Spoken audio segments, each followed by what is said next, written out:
This story isn't fiction. It's a reflection, a mirror held up to society that still hasn't healed, still hasn't learned. A father's dignity, a son's helplessness, and a wound that might never close. Sit with this, because what you're about to hear is not just one family's pain. It's a truth we need to confront. An elderly black man was assaulted and dragged by 3 white men in front of his own son, in a quiet neighborhood that chose silence over justice.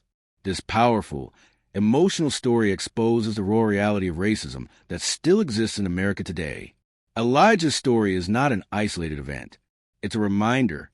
Watch, reflect, share, because silence protects the abuser, not the abused. It was a quiet Saturday in Brentwood, Tennessee. The kind of morning where dew clings to every leaf, and birds call out from unseen places.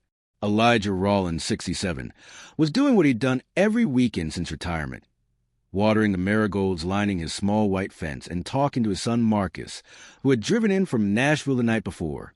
Elijah was a former postal worker, soft-spoken, slow-moving now with age, but proud in posture and spirit. He wore his Brentwood Community Watch cap, the one he'd earned for volunteering with the neighborhood association, and an old jacket with the name Rollins stitched across the chest. Marcus, 28, was a junior architect, tall like his father, always quick with a laugh but quiet that morning. He was nursing coffee and watching the sunlight stretch across their street. "I missed this," he said. Elijah smiled. "It's still here waiting on you." But by the time the sun had crossed a mid-morning line, the serenity would turn to screams. The white Ford F-250 came rolling down the street, like it owned the pavement.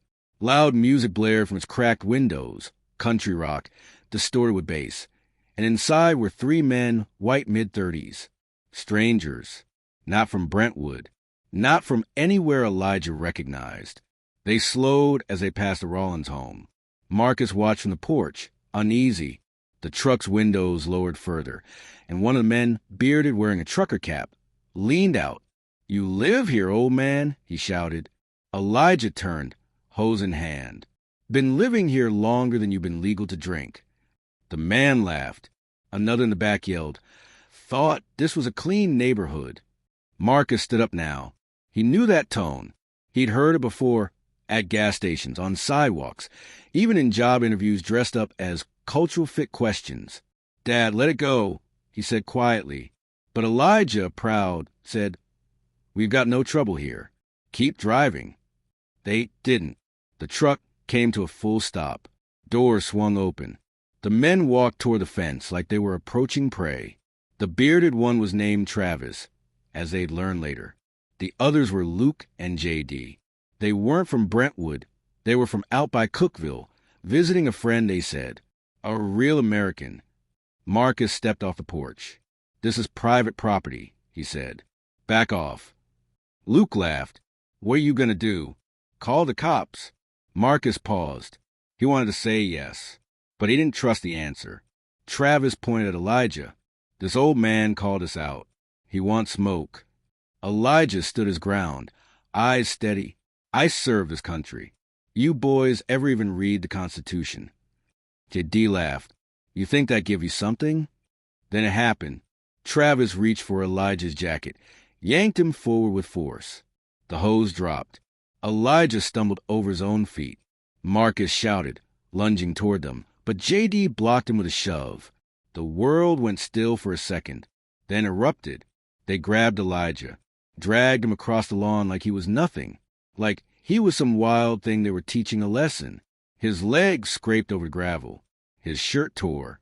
His dignity ripped from him as easily as the threads on his back. Marcus screamed, "Let him go. That's my father." But the men laughed, and neighbors, they watched. Phones filmed. Windows cracked open. Not a single person came out. No one called for help. Eventually, someone did call. It wasn't a neighbor. It was a delivery driver passing through. Sirens came 15 minutes later. By then, the truck was gone. Elijah was crumpled on the sidewalk, bruised, one shoulder dislocated, bloodied lip trembling. Marcus sat beside him, holding his hand, whispering, "I'm so sorry. I'm so sorry I couldn't stop them." Elijah looked up through watery eyes. It wasn't your fault, son. It was never us. It was never us. Elijah spent 3 days in the hospital. The story hit local news, just barely. Altercation in Brentwood neighborhood. They called it not a hate crime, not an assault, just another case of a misunderstanding the police claimed was under review. But Marcus refused to let it go. He posted the footage online, clips stitched together from 2 different neighbors who'd filmed from their windows. It exploded. Overnight, it reached 2 million views. The hashtags began. Hashtag justice for Elijah. Hashtag not an animal. Hashtag we are still human. Activists showed up. So did hate mail. Brentwood became a battlefield of image versus truth. The men were identified, arrested, but quickly posted bail. They smiled in their mugshots, like they'd do it again if they could. Marcus began speaking at events. He told their story at town halls, schools, churches. He told it with the trembling voice of a man who'd watched the strongest person he knew be humiliated for existing. He talked about how even in 2025, a black man could be dragged like an animal in front of his child, and the world would hesitate before calling it what it was. Racism. He told them his father was not a symbol. He was a man, and he mattered. This isn't just a story of 3 white men who committed a hate crime. It's the story of how violence is permitted by silence, how neighborhoods full of good people stood behind curtains, how a man could be brutalized while being filmed, not protected. It's about the lie we tell ourselves when we say, it can't happen here, because it does. And until we stop measuring worth by skin tone, until dignity is not a privilege but a right, until we stop dragging history behind us like chains, we'll stay trapped in this nightmare. Elijah Rawlins didn't die that day, but something sacred was taken. And the question remains, what would you have done if you were on that street?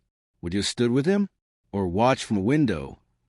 Don't forget to subscribe for more real, emotional, and socially conscious storytelling. Hit the bell icon so you never miss a voice that needs to be heard.